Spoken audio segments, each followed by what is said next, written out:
Okay, so I'll introduce myself. My name is Renan. I met a few of you, not all of you, and I'm here representing the development team, the engineering team. Back in Israel, we have about the same number of people that we have here working on this product, on developing it, and it's a very strong group of people. I was very fortunate to work with them, still am, and I hope I'll represent them well. So let's start. Like Mary said, you have to understand all of this, so ask questions. If you don't get an acronym, or if I say a term that you don't know, just stop me and ask me. We have a lot of time to go over this. We want you to know everything.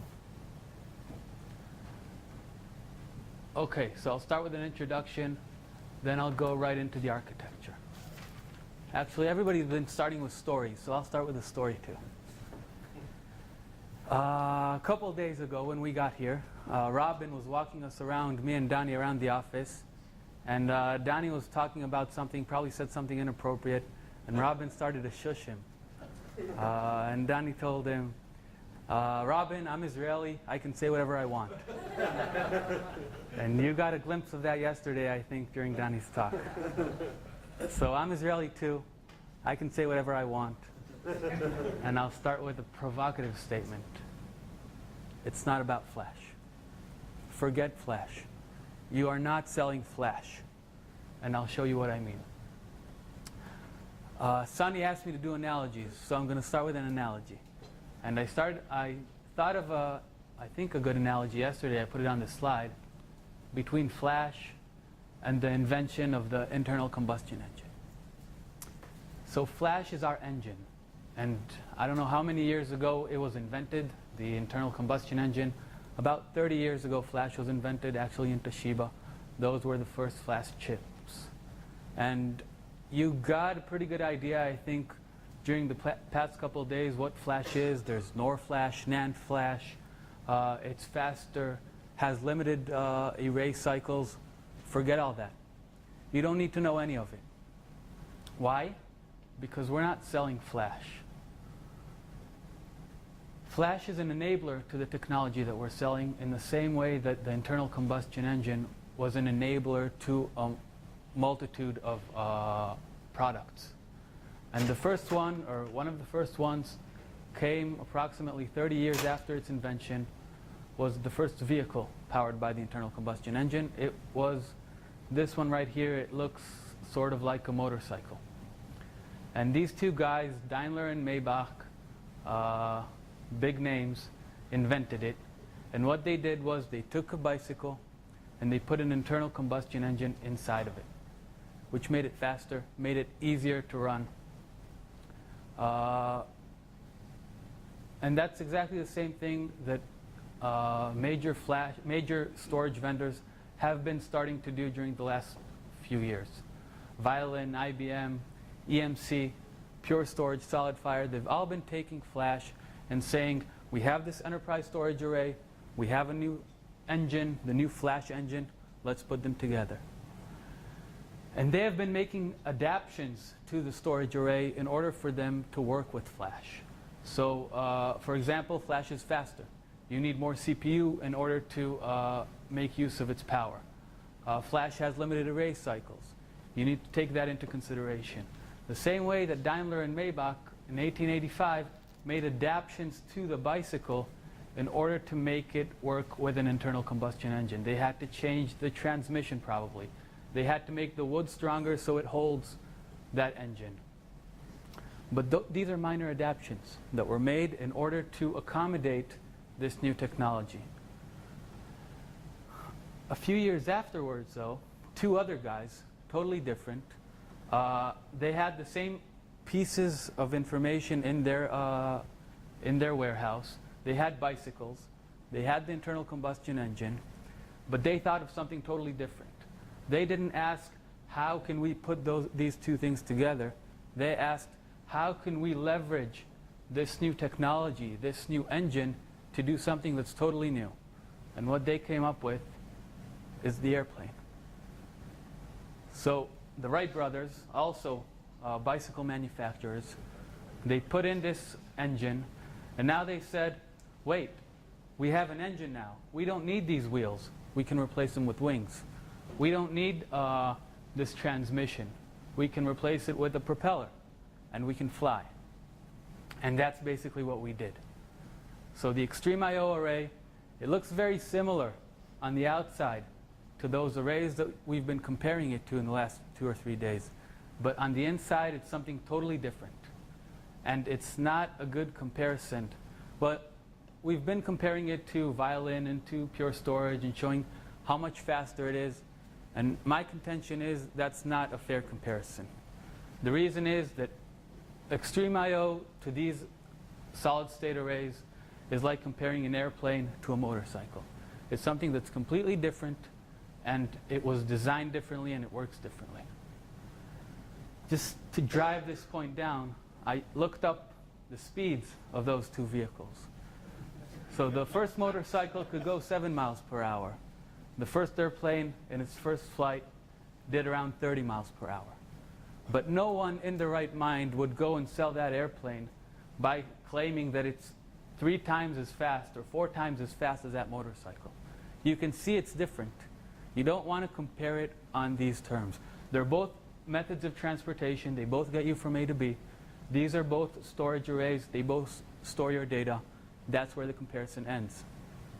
And that motorcycle is much closer to a bicycle than this airplane is close to the motorcycle. In the same way that this storage array that Violin makes and that Pure Storage make is much more closer to a traditional hard drive array than it is to our XtremIO array.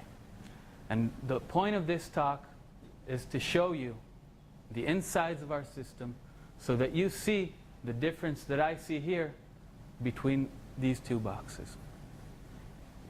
If at the end you don't see it, ask me and I'll go again until you do.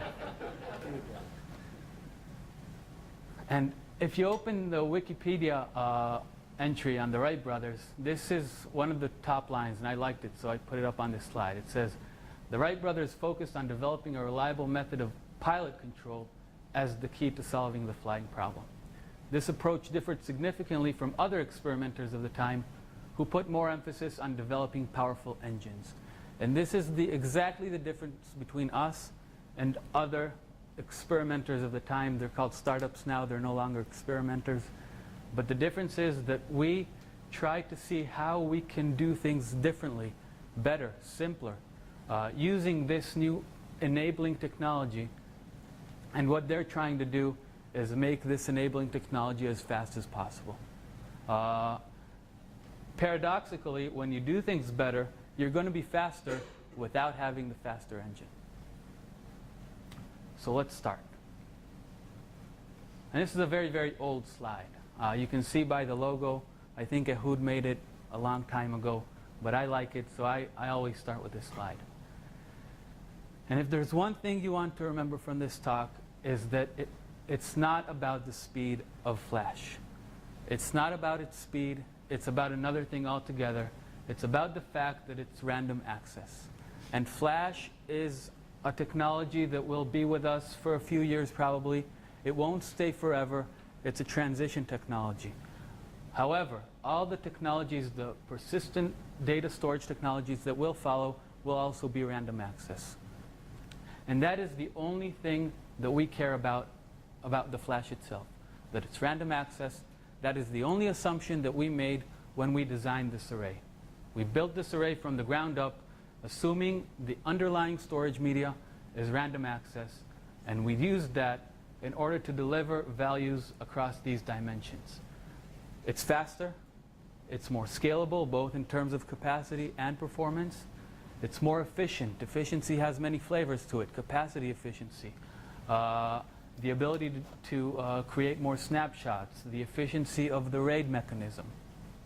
All of these things, when you drill down and see why are they different, it's all because the media is random access.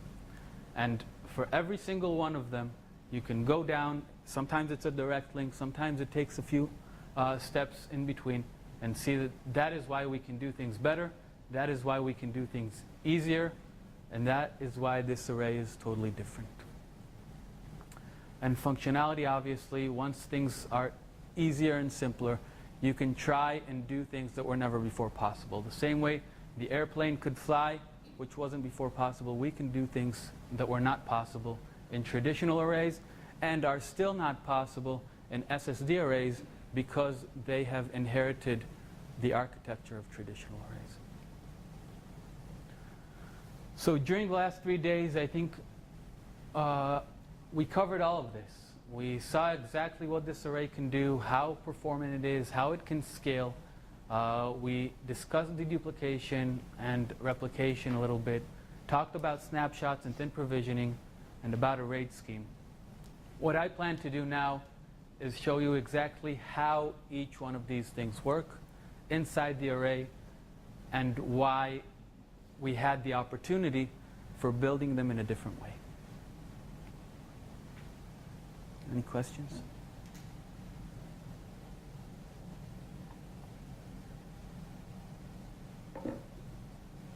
Okay. So let's start slow. Design principles. The main design principles were around keeping the performance of the SSDs. Josh mentioned this a lot. He talked about the front-end IOs in relativeness to back-end IOs.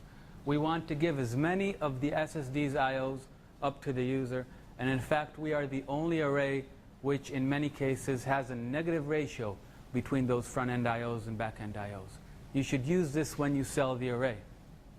In most arrays, when there's a front-end IO, it has at least one back-end IO that relates to it, because you have to write the data. In our array, that's not true.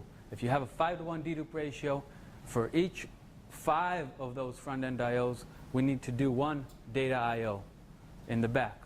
So all of the IOs of the SSDs go up to the user and then some. Linear scalability and maintaining all resources balanced, those go hand in hand. We wanted this array to scale and to withstand the test of time. So as more capacity is available, as more performance is needed, this array scales linearly. You can grow it as much as you want. We today have limits on the number of X bricks that you can sell. Those are testing limits. They're not architectural limits. In the future, when we have more testing resources, we will test larger and larger arrays as it makes sense, and you could sell those as well. Maintaining all resources balanced is around having no hotspots and having the user forget about performance optimizations. The user does not need to know how the array works inside because everything is balanced across it.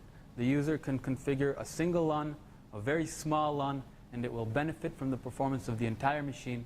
That is because all the resources are balanced, all the resources of the machine are working for that small volume.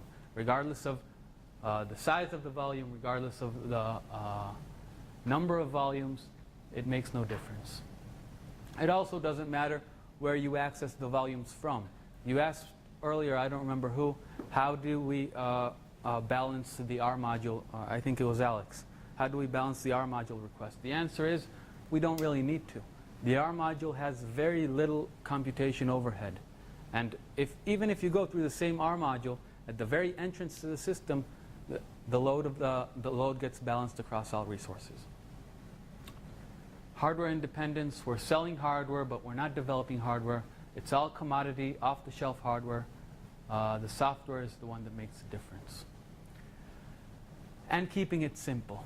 I'll try in this talk to keep things simple as well, for you to understand them better. But we have to keep this as simple as possible. This is a complicated machine. It's not easy to build. And there are a few factors that go into that. One is performance. We have to withstand very, very high levels of performance because of the way it's built. We can and we want to. The second is high availability, resiliency. We have to be able to crash between every 2 lines of code and resume the state that we were before. The third is the advanced functionality that we support today and that we plan to support in the future. And all 3 of these things are difficult to do. They're difficult to do together. We have to keep the design as simple as possible for this machine to ultimately work. Okay, so this is a system. I'm using the old bezels because I don't have the new graphics yet, so I apologize. But XtremIO is a good name for the product.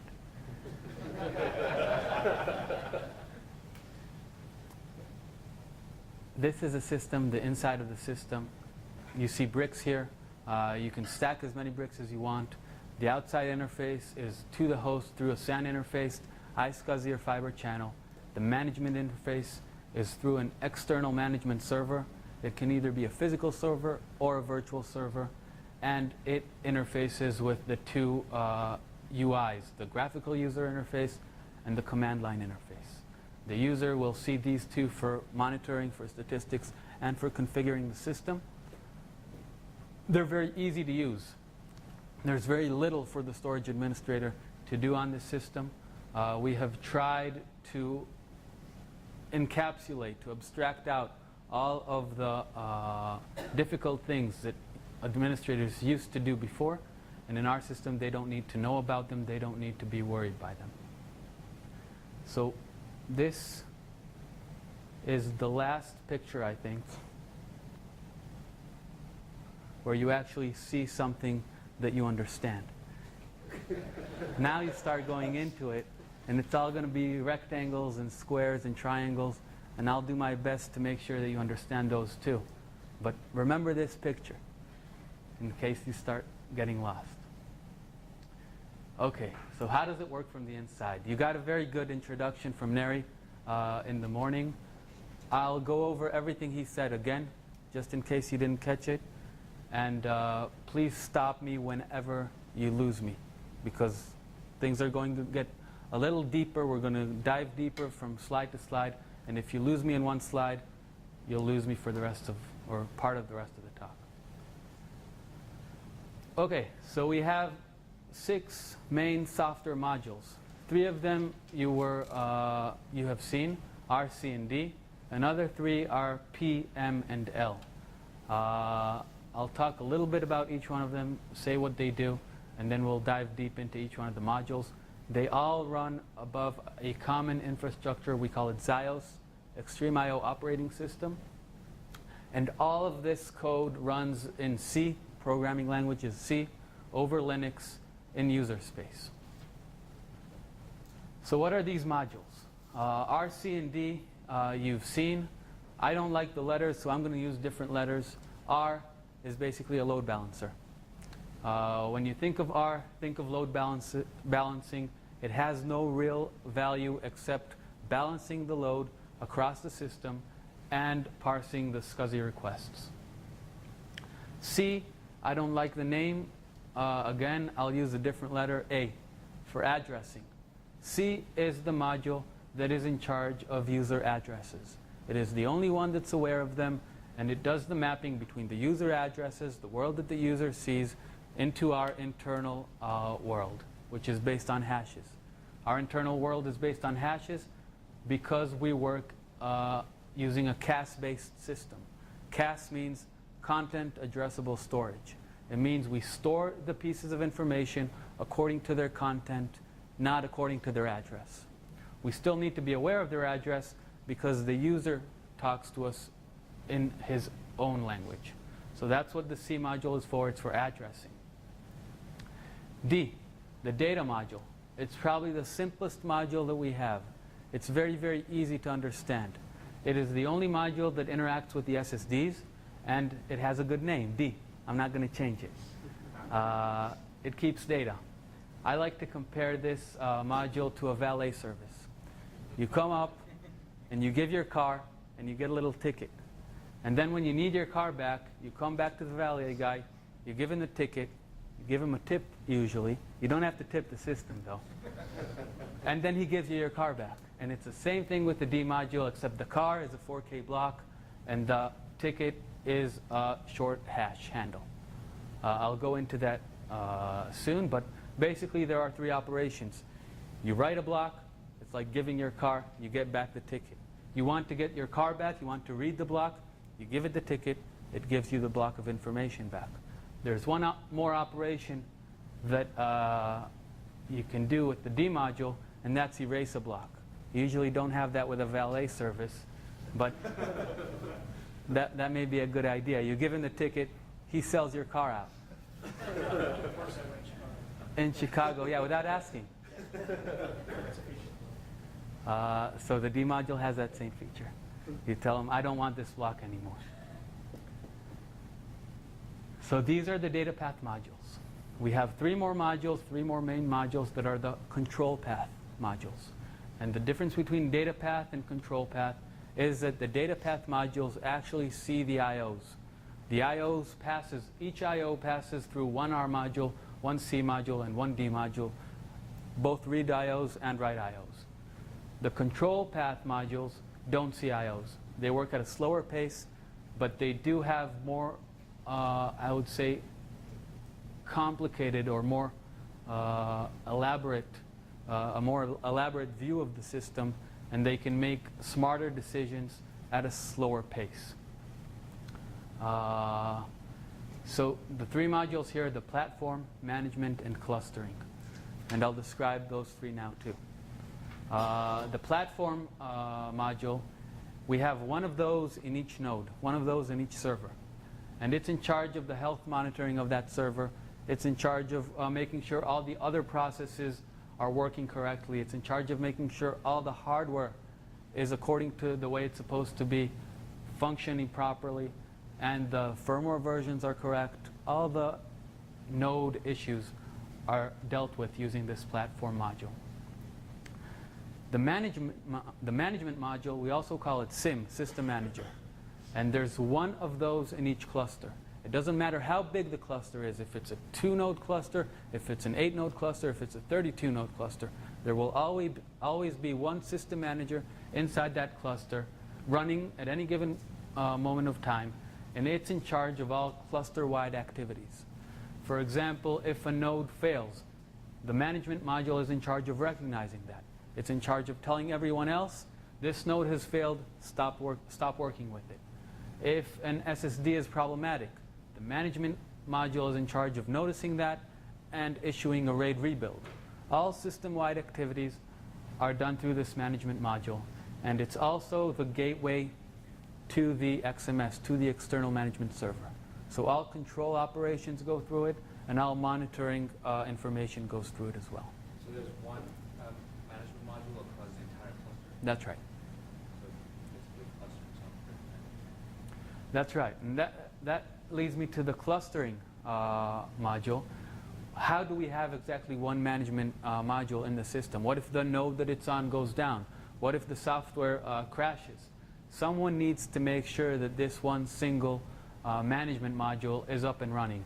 And those are the clustering agents. In fact, we have one distributed logic inside the entire system, and that's inside the clustering agents. And their job is to make sure that one system manager is up and running. Not more than one, not less than one. And we'll see how they do that. So these are the 6 main modules of the system. What I'm going to do now is show you how they're split across the different servers, how we embed this software into the hardware, and then we'll dive deeper into the modules and the components that are inside of them to see how they work, how they interact, how this machine is built. Okay. Yeah? Can you talk a little bit about the XIOS there? Sure. We're still using that. So XIOS is our shared infrastructure. It's basically an operating system. It's implemented in user space, which is a little bit weird, but that's what we did. And let's see what it gives us. What does an operating system usually give? It gives you threads. It schedules those threads. It gives you services such as messaging, communications utilities, and that's exactly what XIOS does. XIOS is a way for us to manage the low level of our system. We have to be able to work with hundreds of thousands of threads because our system is very fast. And we would like each I/O to be represented exactly by one thread. And we would like the latency to remain very, very small. If you saw in the previous days, our latency is half a millisecond. That half milliseconds is from the host down to the R module, to the C module, to the D module. All the processing, the SSD time, and back up the C module, R module, and back to the host. That's half a millisecond. For that to work, we need our own operating system to schedule our threads. We need our own operating system to minimize the amount of time of context switches between threads. And that's exactly what XIOS does. We basically take charge of the cores that are given to us. For each CPU that we use, we take 100% of that CPU. And we do our internal scheduling, we do our internal thread management, and we also have our own messaging infrastructure. If you were to use a regular messaging infrastructure, let's say TCP, between the R and C, between the C and the D, that alone would take close to the 500 microseconds that we have. We have to implement our own messaging infrastructure, and that's what XIOS does, and it does it over our DMA. A hop from R to C, from C to D, takes around 10 microseconds. And that's because we use InfiniBand, and we use it wisely. All of our communication in the data path is based on RDMA. That basically means we read and write remote memory in order to pass messages from one module to the other. And I'll go into all of this as we go on. Brennan, is that specific to our implementation of RDMA, or is that something that's inherent in our? No, it's inherent in RDMA, but the way we use RDMA is special. Yes, we have implemented our own RPC calls over RDMA. That's something that is not usually done, and it allows us to work much faster. It allows us to have this double hop, which most storage systems would not be able to deal with. Okay, so this is exactly the same slide you saw before, but now it's in terms that I understand, and I'll try to make you understand them as well. So we have XBricks, we have the XtremIO management system on the side, we have our flash array. Let's zoom into one of these XBricks. And each XBrick logically is made up of two nodes. Two nodes are two servers. They're two 1U servers and a JBOD, a DAE, which is basically a drawer of 25 SSDs. If I say anything technical that not everyone understands, just stop me and ask, what does that mean? Because I don't know, it's a diverse group, I don't know what your different backgrounds are. Okay, so this is the hardware view. And now we're going to embed our software inside this, and I'll show you exactly where, on which nodes, each piece of software runs, so you understand it better. Before that, I want to mention that all of these nodes are connected to all of the other nodes using InfiniBand. There is no special relationship between node 1 and node 2, node 3 and node 4, because they're in the same XBrick. It's a many-to-many system. Everyone sees everyone.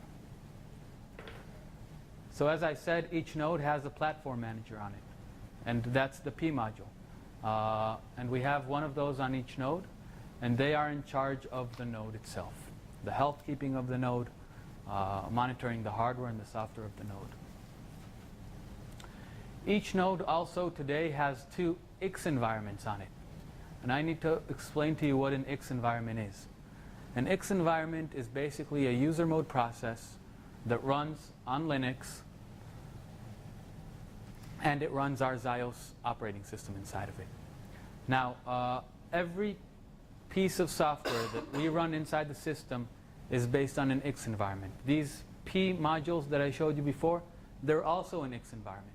They're an X environment running the P module. And these X environments that I've drawn here, they run the data path modules, R, C, and D. As Neri mentioned before, we have the flexibility of choosing how to place these. And I'll give you a little bit of motivation on why we did it this way, why we may want to do it in a different way in the future. But let's go through the slide, and then I'll talk about that.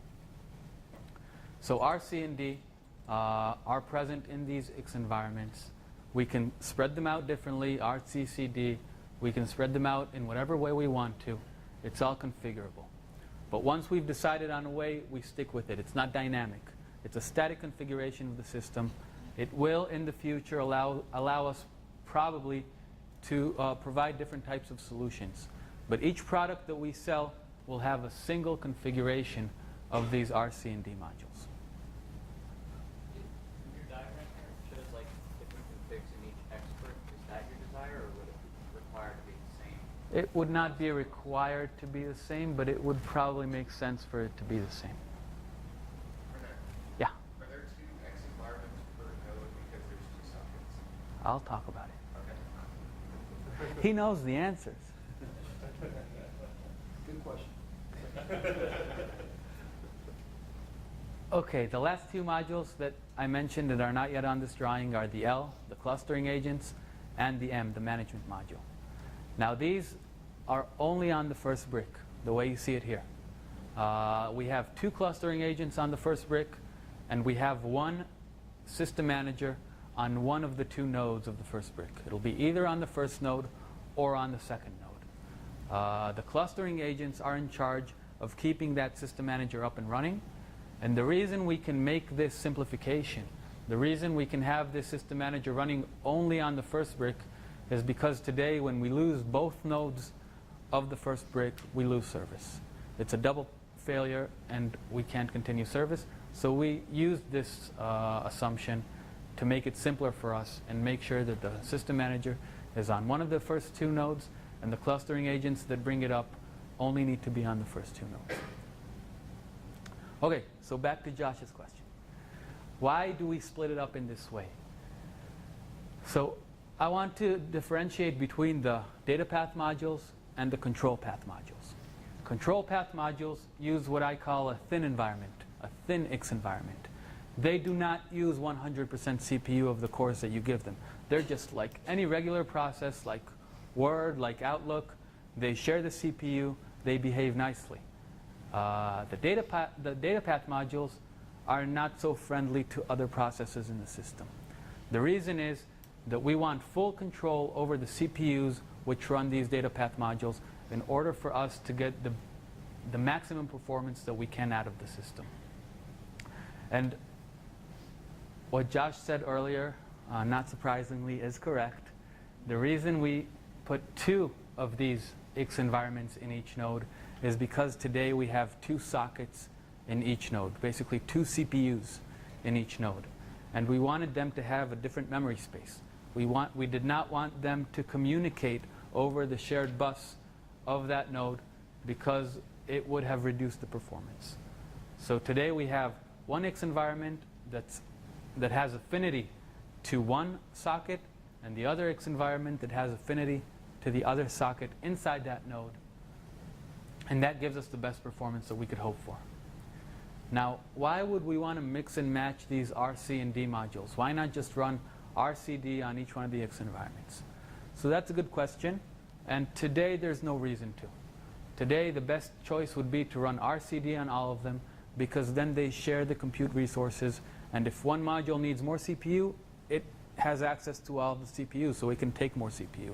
If another module, a C module, for example, needs more CPU, again, it has access to all the CPUs. It can take more instead of the R and the D. In the future, when we move possibly to a non-symmetric hardware architecture, we have the freedom of mixing them up. For example, the D modules are the only one that need access to SSDs. If for some reason we find hardware where we have compute and storage in the same box, we can put the D modules in there, not C or R. The R modules are the only ones that need access to fiber channel ports. They're the only ones that are at the front end of the system. If we find very good hardware that has, for the front end, we can run only R modules on it. And the C module only needs memory. All of them need InfiniBand connectivity, and we try to keep it as flexible as possible for future development. I'll give you one more example. If, for example, in 2 years, Zahid comes and tells us, I want to integrate with VMware.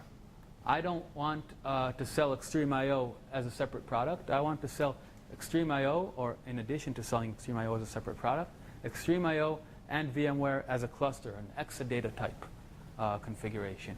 What we would want to do is take these R modules and plug them into the VMware, plug them into the ESX servers. And then we don't have the overhead of the SCSI interface. So this is very flexible. We can do a lot of things with it. We plan that this architecture will live for a very long time. Yeah. If during the runtime discover any hotspots or particular C or P1, like we have the accessibility to move it elsewhere and further part of the area. I didn't get into it yet, but the way it's built, there is perfect balance between the C modules and perfect balance between the D modules. If we balance them out across all of our hardware in a symmetric manner, there is no reason for us to see imbalance. When will you see imbalance? For example, if you have different types of hardware. We wanted to upgrade. We couldn't get the last piece of hardware that we had before. We wanted to build a bigger brick. We put C modules on a new brick, which is faster. Then you may see imbalance. And today, we assume a symmetric system, so we don't have a way to deal with that. In the future, we could split up the responsibilities between the different modules in a non-symmetric manner, and that will fix what you mentioned. Okay. Any other questions? You're not asking enough questions. Sure. In the brick illustration on the lower right-hand corner, is every brick the same with the first node with RCD and the second node within that brick, RC and CD? No. Well, the answer is yes. It's all the same. Today it looks like this one right here, RC and D, and they all look the same. Okay. What we would like to have is RCD, RCD, and they will all look the same.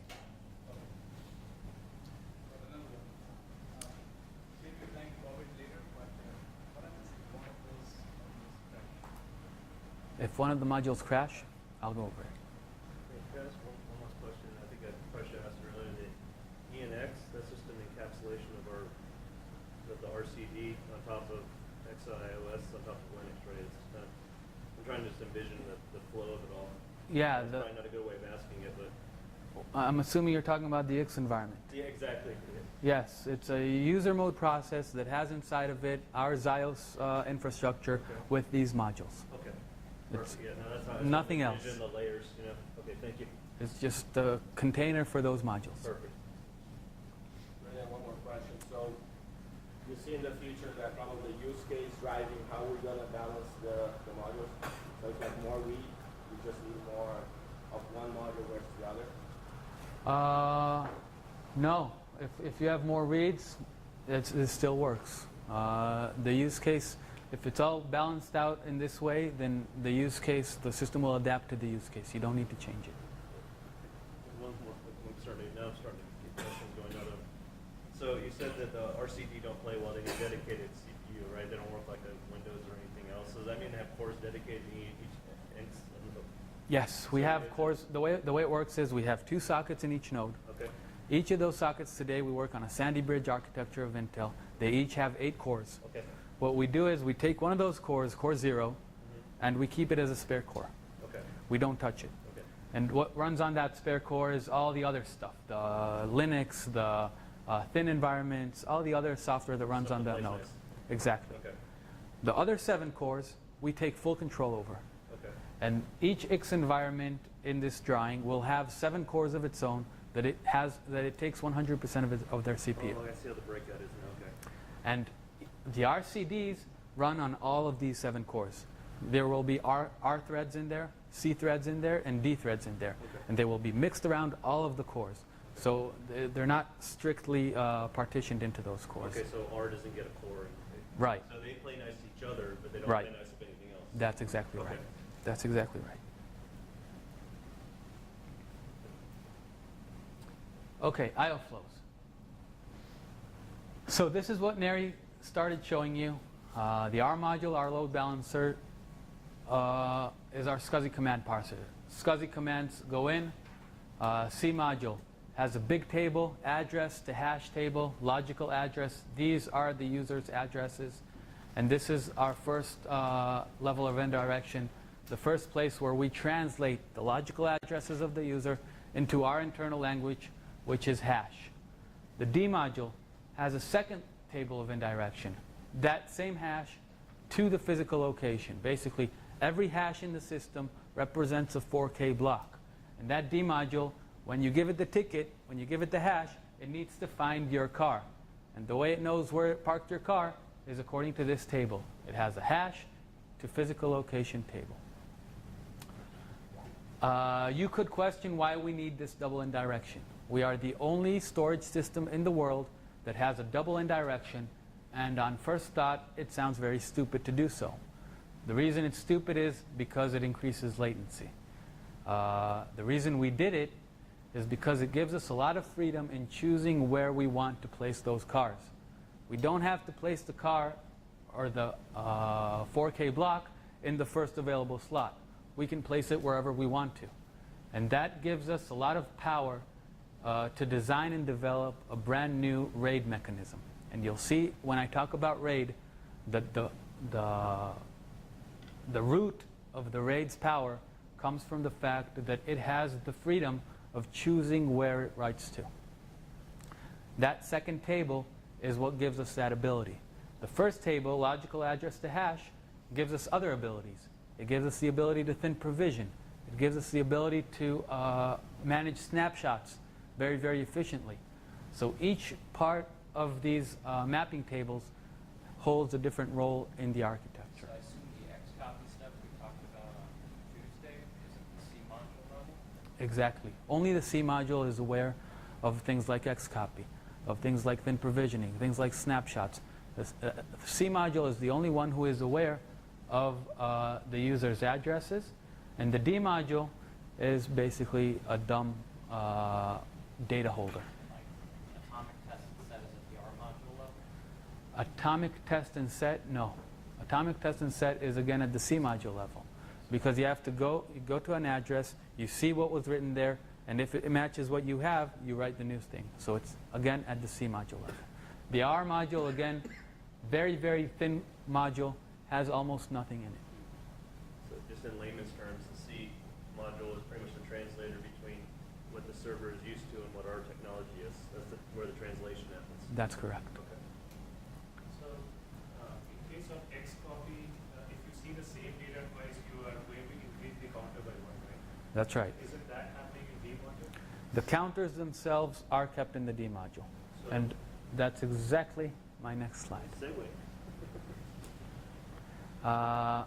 Basically, the C and D modules together, the A2H and the H2P tables act as smart pointers.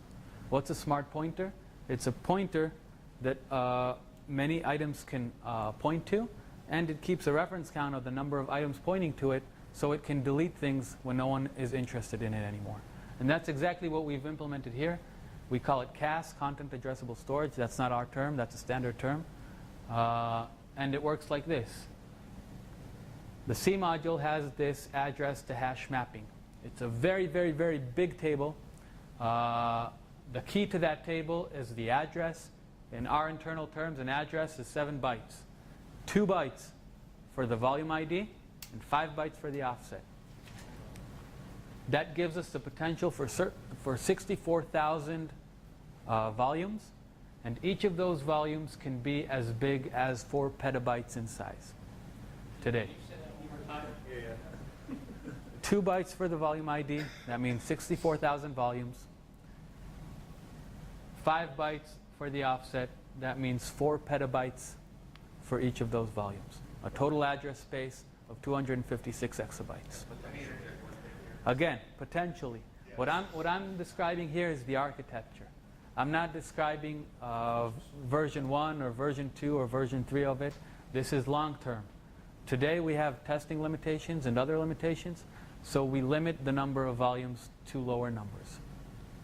Is that where the 50 terabyte that we had a limitation for expiration resides? The limitation of the 50 terabyte resides in keeping this address to hash table in memory. Yes.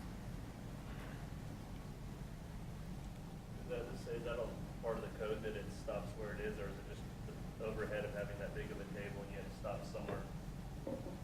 It's, we don't have, we run out of memory when we reach around 50 So it's really a terabytes. physical limitation, it's how much you can store. That's right. Okay. That's right.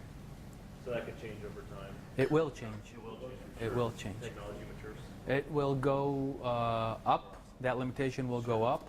Actually, at GA, it will go beyond 50 terabytes. And in future versions, it will go much higher It's just than a that. matter of the hardware maturing. It's a matter of us optimizing our code Okay. and then us allowing ourselves to keep some of this metadata not in memory. Okay. Okay, so let's see what this gives us. This address to hash mapping is a big table of all the hashes. As you can see, if it's the same hash, if it's the same content in two logical addresses, you'll see the same hash there. You see an address 0 and an address 4. Both have H1. I wrote the same piece of information to both of those addresses. You also see that some of these addresses don't have a hash in them. Addresses 1, 2, 5, 7, and 9 are empty. That's where our thin provisioning comes from. We don't need to hold those pieces of data because nothing was written there. We also don't keep metadata for those pieces. And when we go into how the A2H is implemented, you'll see that we're not only data efficient, we're also metadata efficient. And that's a very important distinction between us and other storage arrays. It will allow us to grow much bigger. For example, I said before, each volume can be up to 4 petabytes in size. Feel free, if the application supports thin provisioning, to define those volumes as 4 petabytes. Don't think about it anymore. We are efficient in direct proportion to the number of writes that you actually make. It doesn't matter where you write them. It doesn't matter what pattern you use. And it doesn't matter what size of the volume you defined in the first place. Yeah. Define that volume size. Grow that volume size. Today you can't. There is a feature request for GA that you will. It will probably make it in. So it's very easy for us to do. It's a virtual number. Nobody actually looks at that number, so it's very easy for us to do. You could grow it if the application supports thin provisioning, if it trims areas that it doesn't use, just define it to be very big from the first place. Is there any penalty to define it? Because I've talked to the customer, setting large, but is there a penalty for setting that large at the outside? If the application doesn't waste space, there is no penalty. It goes back to the trim command. If the application, if you define a very large volume, over time, the application will write all over the place. Which means that if it doesn't pass that trim command down to the storage array, then we will hold a lot more data blocks. For a smaller volume size, the application is forced to do overwrites. It will be more efficient. I will say that modern applications, when we say applications, we mean file systems and databases. Those are the two applications that can work over a block device. And modern file systems do use the trim command. The reason is because of Flash. Flash wants them to use the trim commands, and Flash has begun appearing in our PCs, so the file systems have been adapted to use that command. Okay, so we have that first table. Second table keeps the hashes. It's in the D module. It keeps a list of all the hashes that are under that D module is handling right now, and it tells us for each one of those hashes where is that data block on disk. And it also tells us what is the reference count. The reference count is an indication of how many addresses are pointing to this data block. So you'll see that the reference count is 1 in hash 2 through hash 5, because in this example there's exactly one instance of each of them in the A2H table. And you see the reference count is 2 in hash 1, because both address 0 and address 4 have that same block, that same piece of information. So they're both pointing to hash 1, and the reference count is therefore 2. This gives us inline dedupe. You didn't notice it, but we got inline dedupe from this, from the way that this is built. It also gives us a single instance cache.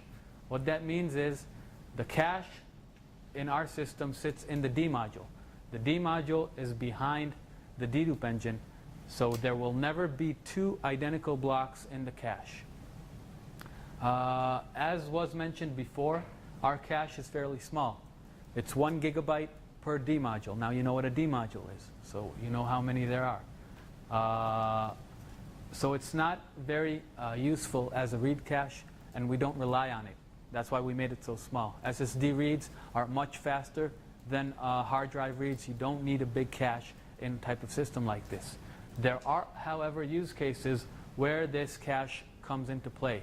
And one of those use cases is with VDI.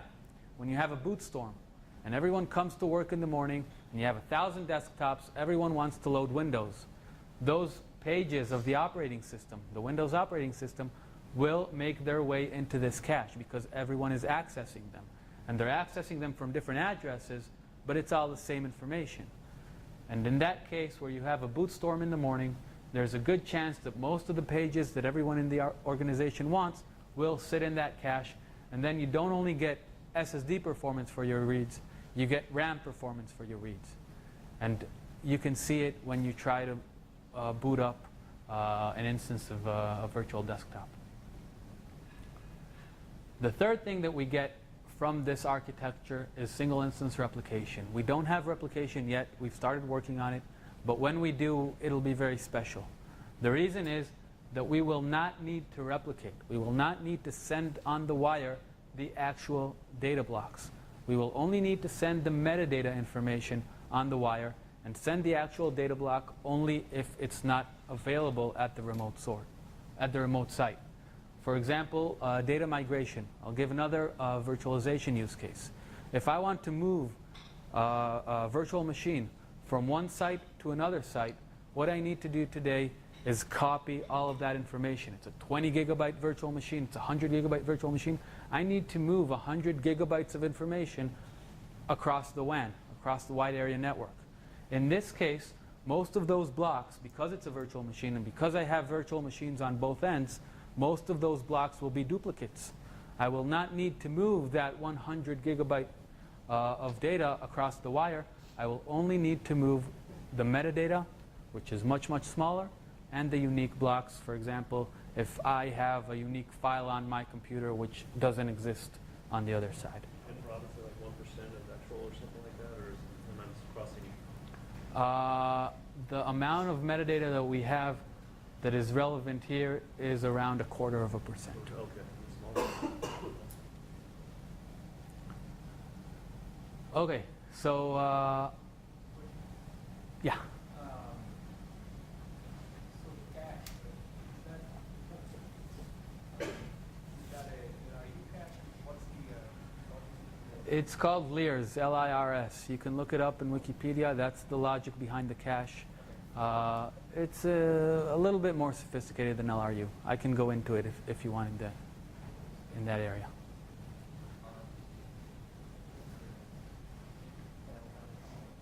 Any more questions?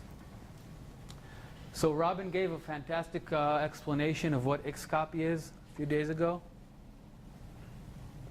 And just to put things together, if you run an Xcopy command on this on this block of information, or not an Xcopy command, if you read the information and you write it, what will actually happen inside the system will look something like this.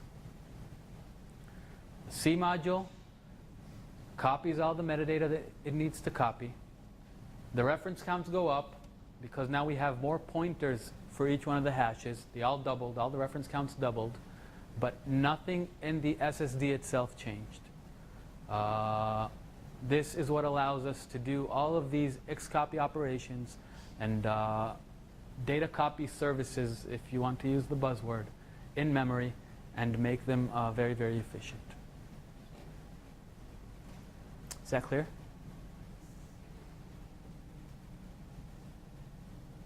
Okay. So I'll cover the I/O flows now. R, C, and D. You got a sneak peek on the whiteboard. If you have questions that you didn't ask, this would be a good time to ask them after I go over it. So exactly 2 RPCs per operation. This is very key to understand why our latency is small. What is RPC? That's a good question. RPC stands for Remote Procedure Call.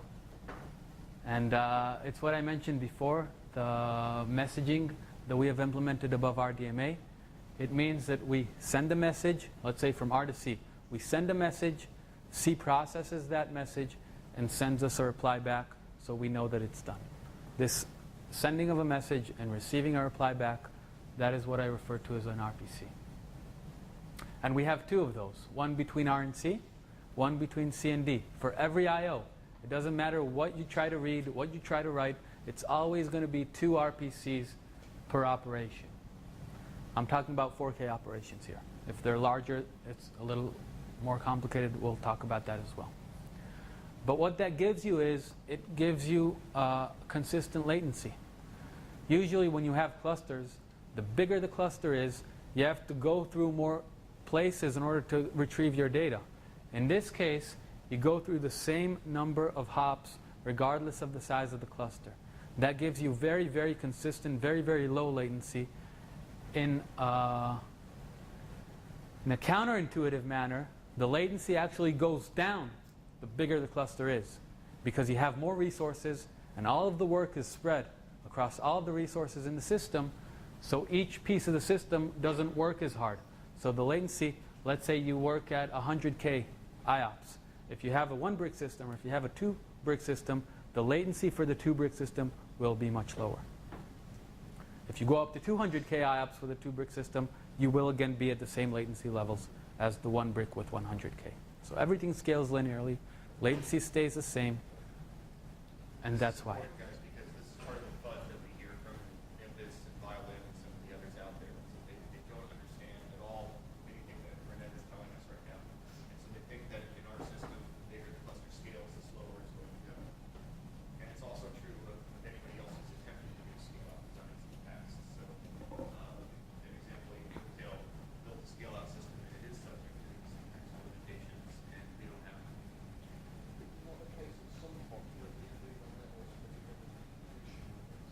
It's only limited by how big. That's what today is. Sonny, you can tell me when to stop, right? When they need a break? Okay. Okay. We're not saturated. 2 RPCs if you don't account for journals. No, our journals aren't RPCs. Okay, so I showed you a big C module in the previous slide with a big A to H table. The actuality is that no C module holds the entire A to H table. That A to H table is split across all the different C modules. And they balance those addresses between them in a static manner, but it can change. It can change because C modules can go up, C modules can come down when we have failures, when we expand a cluster. We'll go into how that works, but the key thing to remember here is that all the C modules have a balanced responsibility. Each one is responsible for a certain slice of the user's addresses.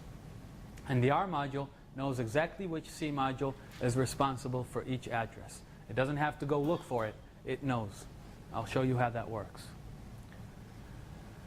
D modules, again, we saw an H to P table in the previous slide inside a D module. That does not contain all of the hashes in the system. It is split up, that H to P table is split up between all of the different D modules in a balanced manner. And again, the C module knows for each hash which D module is responsible for it. It does not have to go look for it. Major metadata tables fit in memory. This is, again, another very big distinction between us and our competition. It's what allows us to give consistent performance and very high performance. If you look at other designs, all other storage designs, metadata tables in those designs are on SSD or on hard drives. They're not in memory. They're usually cached in memory. But that's what gives you the non-consistent performance, because if you have a cache hit, you get high performance. If you have a cache miss, you get low performance.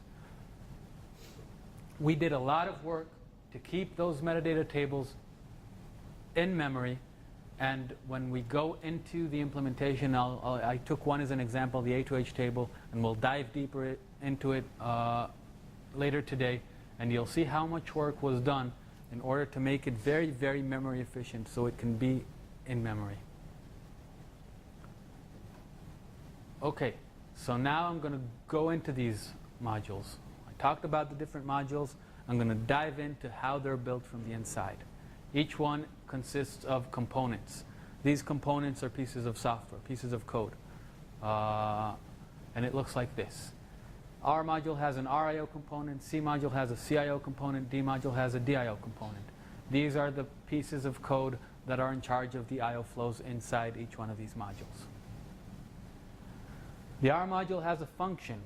I carefully use the term function and not table with respect to this, that tells it for each address which C module is in charge of that address. This is that balancing that I was talking about earlier. It balances all the addresses between the C modules. We have a very similar function in the C module that tells us for each hash which D module is in charge of that hash. And this is how the R module knows which C module to go to when it gets an IO with an address. And the C module knows which D module is supposed to handle a certain IO when it gets a hash. The R module has two main components inside of it. The first one is ST. The French guys see their national emblem there. It's the gate to our system. It's the gate to our system. That is where we get our read and write commands at the beginning. The second one is hash. You see a little certificate there because we use a cryptographic hash function in order to fingerprint each one of the blocks. And that also is done in the R module. We'll discuss it in a few minutes why that's done in the R module. That's not the right place for us to do it. So you do with two hashes? No, we do one. You do the one, but I thought it started in the C, or is that what you're going to get to? It should have started in the C. It would have been more natural for us to compute the hash in the C because we don't need it in the R. Yeah. The reason we compute the hash in the R module is because you'll see in a minute with the IO flows, the C module never sees the data. It's only in charge of metadata. And we did not want to pass the data to the C module just for the hash computation. Okay, so that's where you're thinning it down. That's right. Okay. So the R module is computing the hash on behalf of the C module. The R module has to see the data because it got it from the SCSI. The D module has to see the data because it's writing it to disk. The C module did not have to, and we wanted to make that bypass. So, yeah, that makes sense. So you're thinning it down so the process is more efficient before That's they go right. down. That's Okay. right. So you already know this component, A2H. That's the main component of the C module. The D module has a few components, but don't let that scare you. It's still the simplest part of our system. There is one tiny, a little more complex part of the D module. That's the physical layout, and that's where we do our RAID. So later today, I'll dive much deeper into two of these components, into the A2H, which is where we do our volume management, and the PL, which is where we do our RAID, and you'll see how those things work from the inside. So the D module, you see a hash MD. It's basically that H2P table that we saw before. You see the physical layout, which is in charge of deciding where to write things on disk. The UDC stands for Unified Data Cache. We have a very interesting person in the development team. His name is Kirill. Whenever you see nice names for things, you know Kirill named them. So UDC stands for Unified Data Cache. It originally stood for User Data Cache, but then we figured out that it also holds A2H table pages, so it contains both user data and some of the metadata. So we changed it from User Data Cache to Unified Data Cache. One quick question. This is just thinking from stuff I saw before. When we first deploy the system, we do a full scan of all drives to create that physical layout, or do we only take a partial scan? Or, you know what I mean? When it creates that pool, if you will. You don't need to scan anything. It's just, it's always there because they're consistent, right? Yes. That's me trying to flip my brain over. Okay, thank you. DDP is a very small component. It's in charge of the reference count. I won't talk about it at all. So basically, each I/O comes in through the SD, goes from R to C, from C to D, and back, and goes back to the user. This is a good place to take a break. Let's go to read and. Okay. So let's go through read. I'll do both IO flows, the read and the write. It's more natural to start from write, but I'll start from read anyway. The reason is the read is much simpler. And once you see the concepts in the read, you'll see both the same concepts in the write, and we'll add a few concepts to the write flow. So these are all the components that you need for the read flow. Basically, you get a request coming into SD. As Neri told you in the morning, LBA and LBS, logical block address, logical block size. Usually SCSI blocks are still 512 bytes, so we need to translate them to 4K. And the read flow that I'm showing you here is a 4K read aligned to 4K. Right after I finish it, I'll tell you how to do less than 4K, how to do more than 4K. It's very simple. So you get the request, you translate it into our internal terms, and pass it over to the RIO. At this point, we have two pieces of information here. We have the address that needs to be read, and we have a pointer to the buffer that was allocated for that information to be written to. Any questions? RIO has the address. It has to pass the IO down to a C module. For that, it asks the A to C function, which C module is in charge of this address. Now it knows the C module, and it sends it a request. This is half of the RPC that we talked about before. The request response is the full RPC. CIO now has the address. It has a pointer to the buffer in the R module. If you remember, we are working over InfiniBand. We can access remote memory from the different modules. So what will happen is the D module will actually write the data directly to the R module using RDMA. So it has the pointer, it has the address, it needs to look up the hash. The hash is resident in the A2H table. So it goes to the A2H table, asks it, I have this address, what's the hash? It gets back the hash. And now it needs to understand which D module is in charge of this hash. So it goes to this function, H to D, and now it has the D module, and it sends it a request, a read request. Now the D module, if you remember, it's the valet service. It's getting a ticket. It needs to go find our car. It needs to find the block. What it does is, first it goes to the UDC. Maybe it's in cache. If the block is in the cache, we don't actually have to go down to disk and read it. So we go to the UDC, and for the UDC to figure out if it has that piece of information, it goes to the hash MD. If you recall, the hash MD is that big table, hash, the physical offset. It's actually called hash MD because it contains more information inside of it. Part of that information is this block in the UDC or not in the UDC? So the UDC goes over to the hash MD component and asks it, do I have this hash? If it does, it would copy it back, and the read operation is done. Let's assume that it doesn't.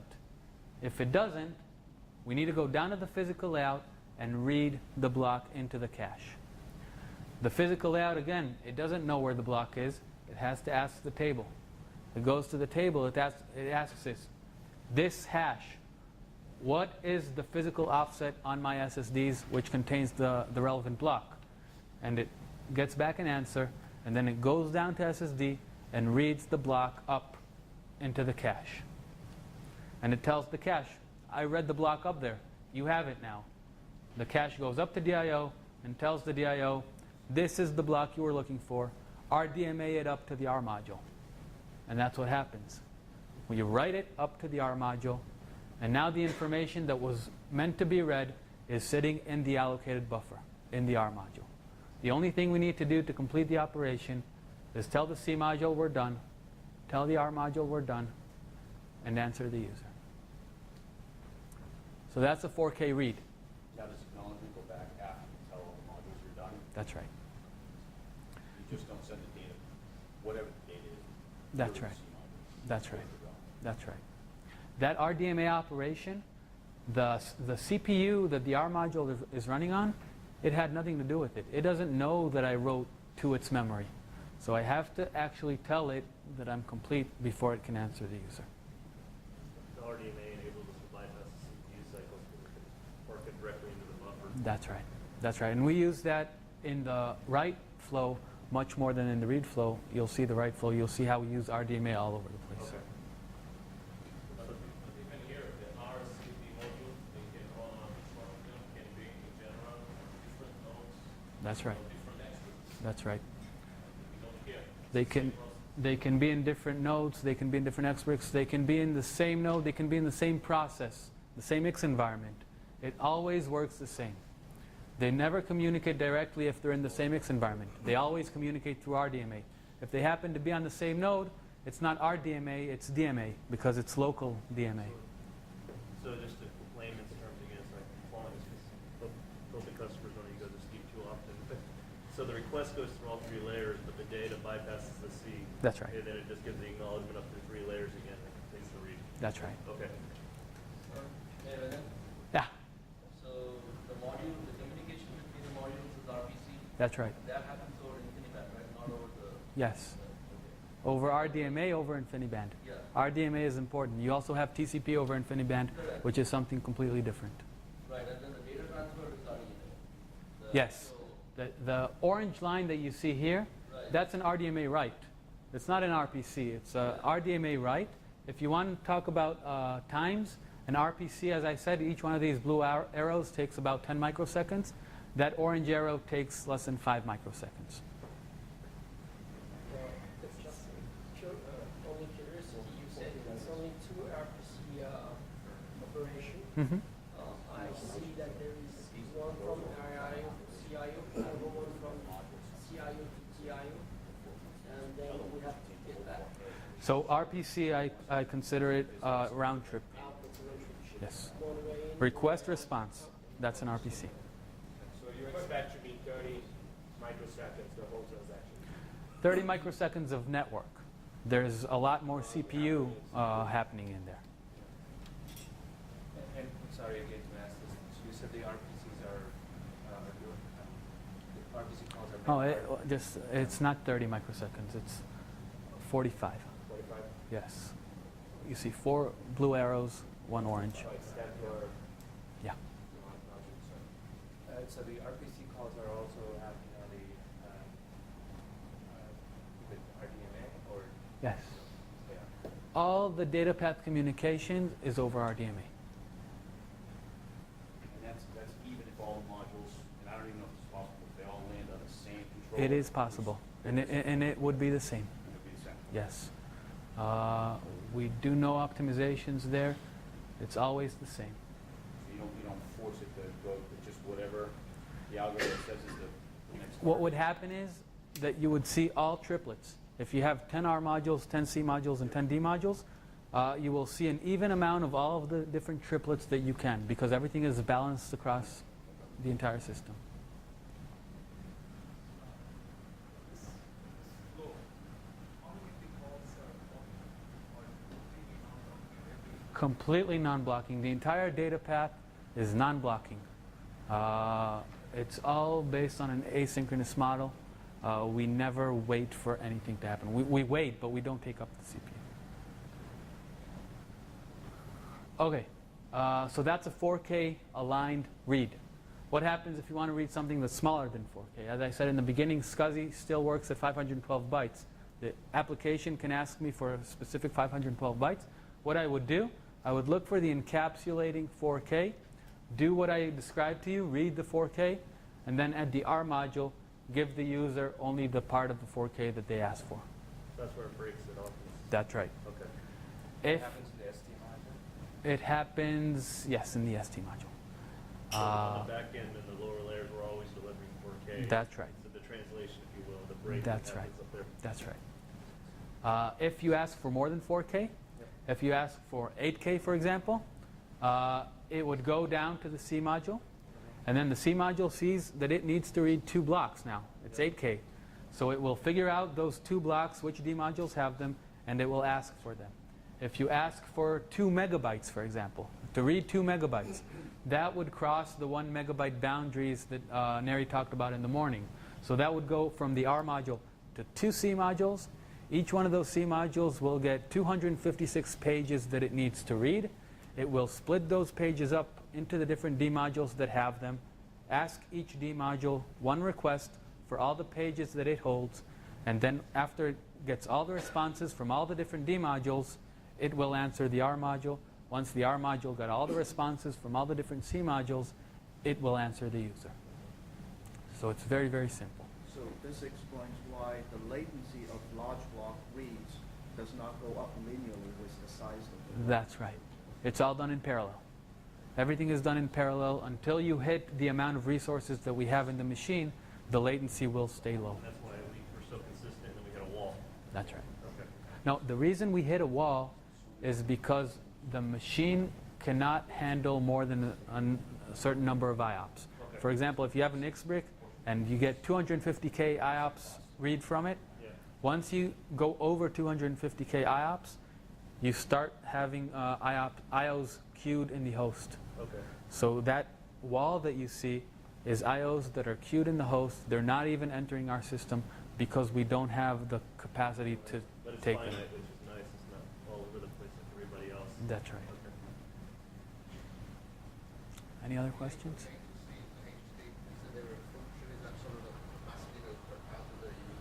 I'll tell you exactly how it works. It's a type of a hash function, but you can't use a standard hash function because modules go up and down, and I'll show you how it works. It has to do with fish, though, right? Yes, fish in buckets. No, I think it's a joke. It is a joke, but it's true. That's why it's funny. I think this is a dumb question, but Dumb questions are good. so if there's a host that's doing a read-write operation on a certain address, maybe same size or maybe different sizes, but the IOs happen to start at a certain address, what is the sequencing flow? How do you make sure that in our distributed platform, when you do a write, when you do the read after a write, you're reading back? That's a good question. It's not dumb. It's actually pretty good. The A2H is the only place where we commit the write. We can do the entire write process. I didn't describe it yet, but you'll see. You go over it through the entire write process. When you're before the A2H, you haven't written anything yet. Once you commit it to the A2H, the block is actually written. So that is the one place where you can synchronize reads and writes. And we actually have a read-write lock in there per address, so that two writes do not interfere with each other and that many reads can come. So that A2H location is where we do that synchronization.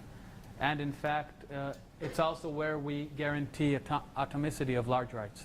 If you get a large write, today up to 256K, aligned to 256K, guaranteed to be atomic. There is no way that part of that write will go through and the other part will not. It doesn't matter if the modules crashed in the middle, if the entire system went down in the middle. We guarantee that that write up to 256K aligned will be atomic, and that guarantee also comes from that lock in the A2H. That's part of the reason that the boundaries towards the C module are at 1 megabyte. So we get those big chunks to the same C module. It's easier to do the atomic operation. Yeah? Create a volume. How many A2Hs are created? None.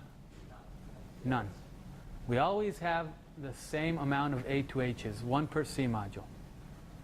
When you create a volume, you just need to notify them that another volume was created, so when they get requests for it, they know to answer them.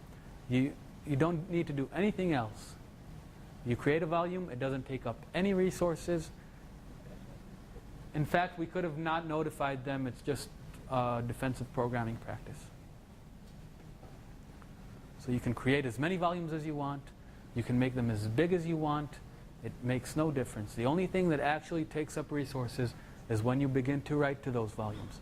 And when you write to them, it only takes up resources in the order of magnitude of the writes that you actually made. If you wrote 4K, you waste 4K and a few bytes of metadata. If you wrote 8K, you waste 2 4Ks and 2 few bytes of metadata. Doesn't matter where you write to, doesn't matter how you overwrite, what pattern you use, you will always get the same performance and you will always use the same resources. Anything else? Let's take a break. We'll take a break and then 10 minutes and we'll come back and talk about